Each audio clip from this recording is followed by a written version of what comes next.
Hello students, today we are going to talk about laser basics, light amplification by stimulated emission of radiation, laser. What are the topics we are going to cover here? What is a laser and why it is needed? What is the history of laser? What are the prerequisites required for a laser?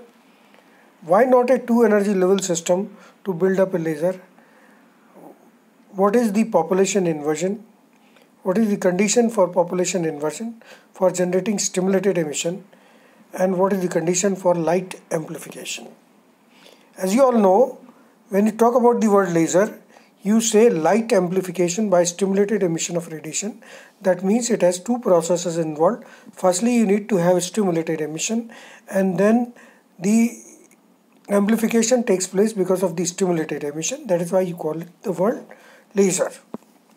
We see here the contents of the subject, the basic properties of laser, then the basic processes involved in a laser, the basic components of a laser, the basic types of a laser, and a numerical example for a two energy level system.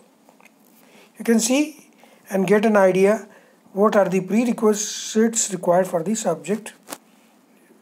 So many of you have already gone through this in Unit 1.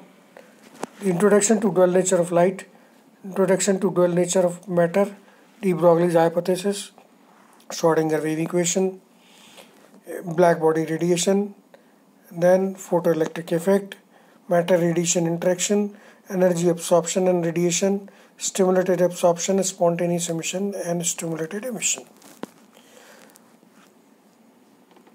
What are the outcomes of the subject? When you learn this subject, what you are going to read, study, understand.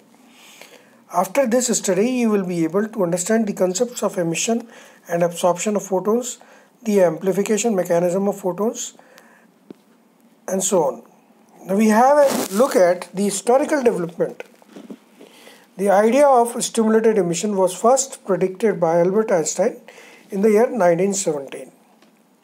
It was considered hypothetical for so many years, but the work of Townes, Gordon, Ziegler in US in 1952 and simultaneously Bosov and Prokhorov in USSR in the same year immediately reported the principle of generating and amplifying the microwave oscillations on the basis of stimulated emission gave the birth to the idea of Einstein.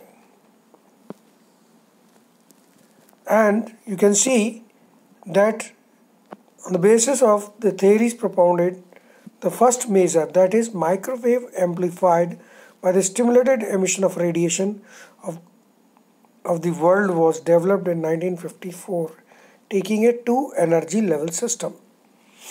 A two energy level system we will be talking in details later, but for now you should understand that it is E1 energy level ground state, E2 is the excited energy level state. We come back to the history. The Bosov and Prokhorov in USSR suggested to consider a three energy level system to build a measure in 1955.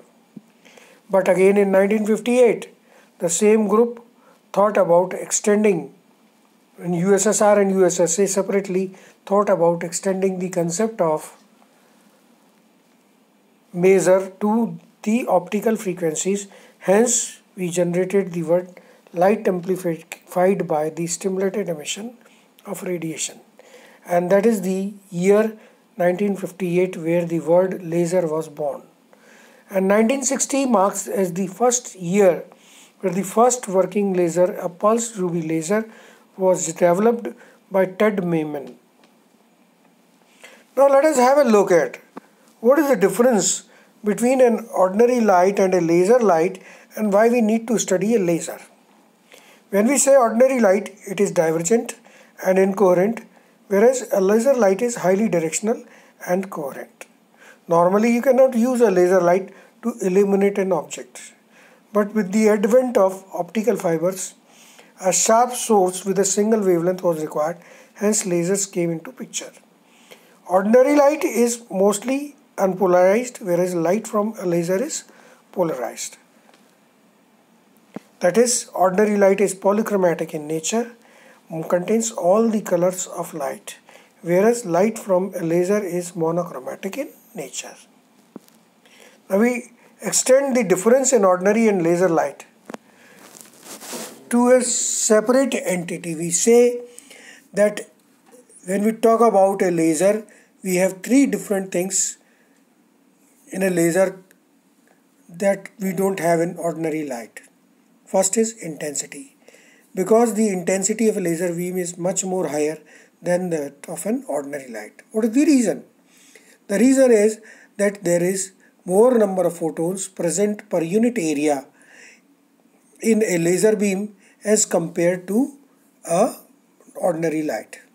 So there comes a precaution that as the intensity of a laser is high, it has an hazard of burning the eye retina if exposed even for 1/100th of a second on the retina. So there is a caution that please don't peep into a laser. We mark the second difference between the ordinary light and the laser light, that is by monochromaticity. That is one wavelength. Laser beam is highly monochromatic in nature, one wavelength, in contrast to the normal light which contains all the wavelength. When we say normal light, we say a white light which contains all the wavelength. But when we say a laser light, we normally define it as 632.8 nanometers or 810 nanometers. That means we specify the wavelength. So it is considered that a laser is built around a single wavelength. The monochromaticity comes from the amplification of photons of same phase and frequency. We mark the third difference, which is also very important in a laser, and that is directionality. A laser light is highly directional by the virtue of the kinetic energy gained by the photons at the time of amplification in the optical resonator cavity, which is a very essential component of the laser. These high-speed photons suffer less dispersion effects over large traveling distances in comparison to the ordinary light. So when you shine a laser on the wall, you can get a spot clearly on the wall which goes few kilometers. But when you shine a torch on the wall which has a white light source, you see after a few meters the spot is gone, it is dispersed into the medium. Now we talk about the basic components of a laser. There are basically three components of a laser. Firstly, it is active medium, a material. We cannot take any material in picture. It is only a material which supports the process of excitation and the excitation of electrons, atoms or molecules from lower to higher energy levels and higher to lower energy levels respectively. In other words, a medium which can support gain of similar photons is considered to be an active medium. Now what is a pump source? A source of energy which provides energy to the atoms, molecules or electrons of the active medium for excitation to the higher energy level is known as the pump source. The pump source type depends upon the active medium type that we shall discuss later. The basic components of laser, again we talk about the third component which is very important, and that is optical resonator cavity. The place where the stimulated emission takes place to give amplification, or in other words increase the number of similar photons, that is increase the gain. The design of optical resonator cavity is very important from the aspect that the actual gain, that is amplification, and spectral purity, amplification of one wavelength, can be controlled here only. Now we talk about the types of laser. Sorry.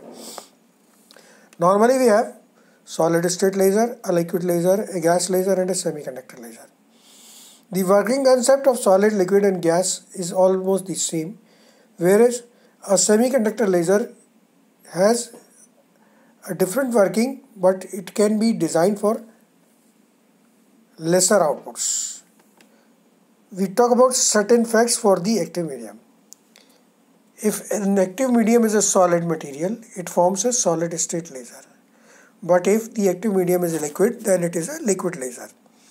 And if the active medium is a gas or a mixture of gas, then it is a gas laser. The scheme of pumping energy into the system depends upon the type of medium used. We talk about some facts for the pump source. If the active medium is a solid, then the pumping may be optical in nature. That is, a radiation from a lamp may be absorbed by the solid rod or the crystal developed in the laboratory, and then the energy excitation takes place from the lower level to the higher level. But if the active medium is a liquid, then the pumping may be chemical in nature. It can be an endothermic or an exothermic reaction, such as using a chemical dye. A chemical dye is considered to be the basic material in which these type of chemical reactions take place. But if the active medium is a gas or a mixture of gases, then the pumping may be ionization of gases by passing high voltage in the glass tube which contains the mixture of gases. We talk about the processes involved in a laser. Basically, if you see, there are three processes involved in a laser: the stimulated absorption, spontaneous emission, and the stimulated emission. Now we see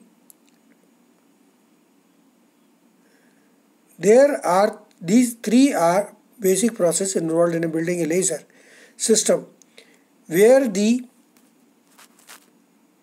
stimulated absorption is essential for excitement of an atom or a molecule to the higher level of energy, whereas the process of stimulated emission is required to build up a laser or similar photons for getting the amplification, and the process of spontaneous emission is an unwanted process, but it is a naturally occurring process in nature.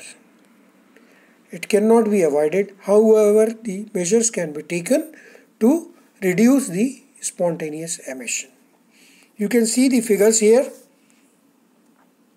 The first figure indicates the stimulated absorption. Why we call it a stimulated absorption? Because the absorption is being stimulated in a system. We consider a two energy level system, E1 and E2, and then if we put energy into the system by an external source, then the energy is absorbed by the atoms or the molecules or the electrons at the ground level, and they are excited to the higher level. Once they are excited, now the two processes can take place. If an excited atom loses energy and comes down, then every time the atom is excited or the molecule or the electron is excited and it loses energy and comes down, it will give us a spontaneous emission. But if the excited atom, molecule or electron stays in the excited state for a larger time, then there is a probability that it may again interact with a similar photon. Similar photon now here means that similar phase or frequency and similar direction. So when it meets a similar photon, then when the excited atoms or molecule comes down or the electron comes down, it gives us two similar photons. So this is amplification. If we get more and more photons, we get more and more amplification. Now these are the process. If you say A is the atom, then A plus h nu. H nu is the photon. We say A star is the excited atom. You can see the figure here. We talk about the spontaneous emission. Again, the excited atom can give us the atom and can give us the photon and come down to the ground state. Similar process can be seen for the stimulated emission, where the excited atom can stay in the higher state for a larger time. That is, now we say that if the excited state is a metastable state, then in that case there is a probability of interaction of the atom with the photon, a similar photon, and when the atom comes down, it will give us an atom with two similar photons. Now here you have to take one thing very seriously, that in a case of a stimulated emission, the direction of the photon is very important. The direction of the photon liberated is very important. If you see a two energy levels diagram. This diagram is to be imagined in an active medium. If you say there is a line passing through, that we shall see in the optical resonator cavity also, an imaginary line passing through, then if a photon in direction is found parallel to this optic axis, then it may take part in multiple reflections from the optical resonator cavity mirrors, which we shall be discussing later, and it will come back again in the system to interact with an excited atom, and this will give rise to the gain. But suppose if the photon is generated by stimulated emission does not go in the direction of the optical axis and it is in some another direction, then it may be a loss to the system. This is an idea of the optical resonator. As you can see that the two mirrors are placed, and the end one mirror is 90% polished, the other one is 100% polished, and the multiple reflections takes place. The end where it is 90% polished, we have a window from where the laser comes out. Now we talk about the necessary condition for a laser. So what is the necessary condition for a laser? For generating a laser, it is important to have stimulated emission, which is further enhanced to have large number of similar photons, that is amplification. For a large number of stimulated emissions to take place, it becomes necessary that the atoms stay in the excited state for a larger time, so that an interaction may take place between the photons and excited atoms to have more stimulated emissions. Here the concept of metastable state comes into picture, where the lifetime of the excited state is of the order of 10 to the power minus 3 seconds. That is the metastable state, which makes it possible to allow the excited atom to stay for a larger time. Now, in order to have more interactions, photons and atoms in the excited state, it is necessary to have more excited atoms in the excited state, which is enormously reduced by the presence of spontaneous emission, which reduces the number of excited atoms in the excited state. So this is a drawback, and we need to take care of this drawback. Now for that, we need to understand what is spontaneous lifetime. The spontaneous lifetime is defined as the probability of occurrence of an atom in the excited state is inversely related to the average length of time for which an excited atom stays in the excited state. It means that more is the number of excited atoms in the excited state for a larger time, less is the probability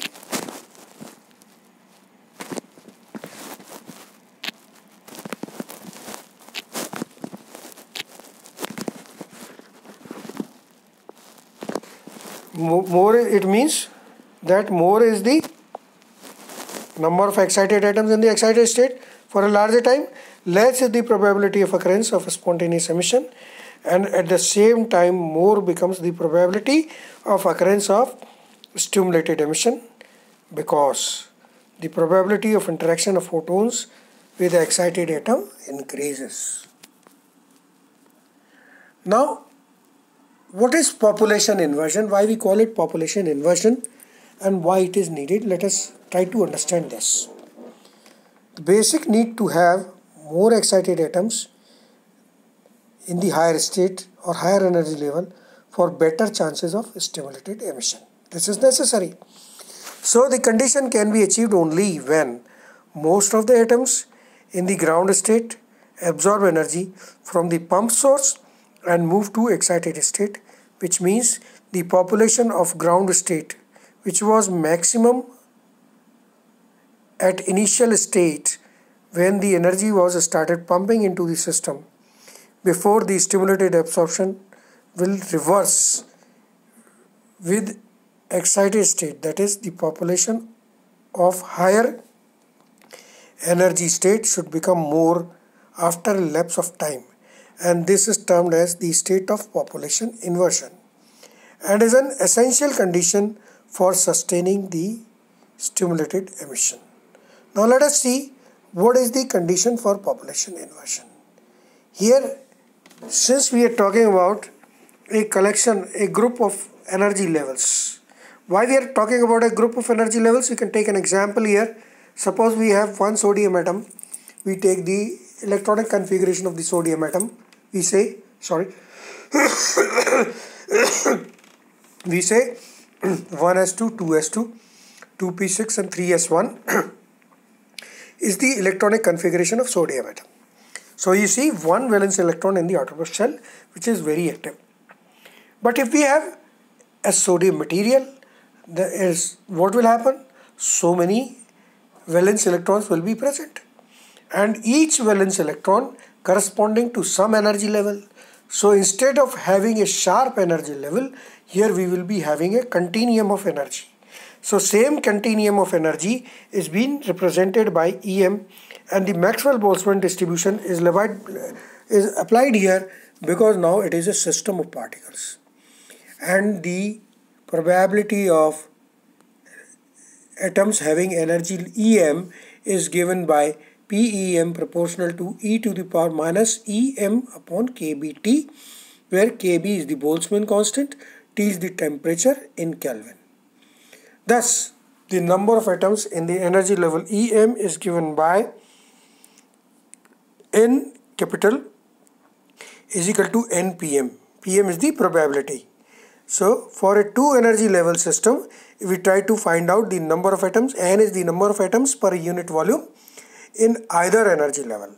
When we say Nm, then it is mth energy level, where we have number of atoms per unit volume in mth energy level. So, if we say we consider a two energy level system, where we have E1 is the energy of level 1, E2 is the energy of level 2, N1 is the number of atoms per unit volume in level 1, and N2 is the number of atoms per unit volume in level 2, then you can see that N1 is defined as N is equal to e to the power minus E1 upon kBt, and N2 is defined as N2 is equal to N into e to the power minus E2 upon kBt. Now we take a ratio of the population in the two energy levels. What we find here is that N1 by N2 is equal to e to the power E2 minus E1 upon kBt. Or you can define it as N1 by N2 is equal to h nu upon kBt. Because we know that E2 minus E1 is equal to h nu, that is the difference of the energy between the two energy levels. Now, when we say N1 upon N2 is the ratio of number of atoms in the two energy levels, it is being governed by two variables only. You see here h is a constant and kb is a constant again. Only two variables we have, that is frequency and temperature T. Hence the condition for population of a two energy level system can be determined from here, because there are only two variables, frequency and temperature. Similarly, if we consider that instead of a two energy level system, we take a three energy level system or a four energy level system, then the equation for number of atoms in each level is to be defined separately first, and then taking a ratio of the two populations of respective energy levels. That is, it is N2 by N3 or N3 by N4, or likewise N1 by N3 or N1 by N4, and likewise. The condition for population inversion can be checked whether a particular level of energy will get populated or not. Why I am saying so? Because here you can check that N1 by N2 is equal to e to the power h nu upon kBt. If you try to put, I have given a numerical example which you can do here. If you try to put the value of nu and t in optical region, what you will find here? You will find here that N1 is always greater than N2. When you say N1 is always greater than N2, that means that then you can say that at an optical frequency this much and at a temperature this much, since the number of atoms per unit volume lying in energy level is more than the number of atoms per unit volume lying in energy level N2 is greater, hence the population inversion does not take place, so it is difficult to have population inversion in a 2 energy level system. Now you can check the same with the numerical example given here. I have given the numerical example as find out the condition of population of laser level 2 of energy at a temperature 300 degree Kelvin and wavelength 6328. What you have to do here, you have to find out N1 here and N2 here. You are given 6328 angstroms as the wavelength and 300 degree Kelvin as the temperature. When you find out N1 by N2 ratio, what you will find out is whether N1 is greater than N2 or N2 is greater than N1. If N1 is greater than N2, that means that the number of atoms per unit volume lying in level 1 is higher even at the optical frequency given to you and the temperature given to you, and N2 is less. That means the population inversion is not taking place in a 2 energy level system. That means you need to talk about the rate of putting energy into the system. The rate of spontaneous emission is also important that we shall talk about in the second lecture. Thank you so much.